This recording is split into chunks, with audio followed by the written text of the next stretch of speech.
बऱ्याच वेळा तुमच्या एजंट कडून एक वाक्य ऐकलं असेल की सर हा प्लॉट शेवटचा उरलाय, पण 3 ते 4 महिन्यांनी गेल्यावर तोच एजंट तुम्हाला तोच प्लॉट परत दाखवतो. नमस्कार मित्रांनो, मी संपदा आणि तुम्ही पाहत आहात तुमचा आवडता प्लॉट ज्ञान. आणि आज मी तुम्हाला सांगणार आहे की सर हा लास्ट प्लॉट उरलाय या वाक्यामागचं नेमकं रहस्य काय.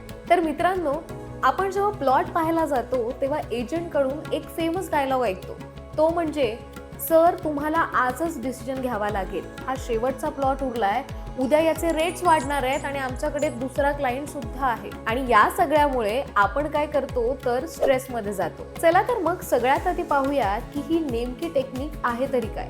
तर ह्युमन मेंटॅलिटीनुसार जेव्हा माणसाला हे वाटायला लागतं की एखादी गोष्ट आपल्याला परत मिळणार नाही, तेव्हा तो त्या गोष्टीसाठी एखादा डिसिजन घ्यायला अजिबात विचार करत नाही. आणि हे एजंटला चांगलंच माहित असतं. जर एखादा प्लॉट खरंच लास्ट प्लॉट असता तर मग तो 10 लोकांना का दाखवला जातो, त्याचा स्टेटस प्रत्येक व्हॉट्सअपला का जातो, आणि हो 10 महिन्यांसाठी तो प्लॉट अवेलेबल कसा राहतो. तर बहुतेक वेळा एजंट कडे 5 ते 6 प्लॉट असतात आणि त्याला जो प्लॉट लवकर विकायचा असतो तो प्लॉट बनतो त्याचा लास्ट प्लॉट. आता बायर नेमका कुठे बसतो? अर्जन्सी एक्सेप्ट करतो, कंपॅरिझन करत नाही आणि प्राइस नेगोशिएट सुद्धा करत नाही, आणि डील झाल्यानंतर म्हणतो की रेट बहुतेक जास्त दिला वाटतं. पण एखादा स्मार्ट बायर काय करतो, लास्ट प्लॉट आहे का, बरं मी उद्या येतो. जर प्लॉट खरंच लास्ट असेल तर तो उद्या अवेलेबल नसेल, आणि जर असेल तर तुमचा रेट कमी होईल. प्रॉपर्टीमध्ये जो घाई करतो तोच जास्त पैसे देतो आणि जो शांत राहतो तोच डील जिंकतो.